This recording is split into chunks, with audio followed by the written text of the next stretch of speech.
হে বন্ধুরা, এসে গেছে তাণ্ডবের টাইটেল ট্র্যাক। গানটি শোনার পর ওর ভাই যা লাগছে ব্যাপক ব্যাপক। গানটি গেয়েছেন সিফাত আবদুল্লাহ আবির।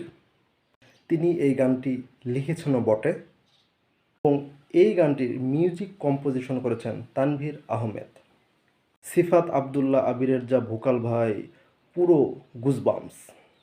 সিফাত আবদুল্লাহ র্যাপার হিসেবে এই গানটিতে ব্যাপক গেয়েছে। তার ফিউচার ভালো হোক, সুন্দর হোক, এটাই কামনা করি। আর এই গানের ভোকালের পাশাপাশি যা মিউজিক, এক কথায় অসাধারণ। আর সেই সাথে শাকিব খানের যে ক্লিপগুলো যাচ্ছে, দেখতে দারুণ লাগছে। আর একজন মেয়েকে দেখলাম যিনি মারামারি প্র্যাকটিস করতেছেন। সেটা কে হতে পারে? সাবিলা নূর? আমার জানা নেই। তাহলে বন্ধুরা, তাণ্ডবের টাইটেল ট্র্যাক আপনাদের কাছে কেমন লাগলো? আমার কাছে তো ব্যাপক লেগেছে।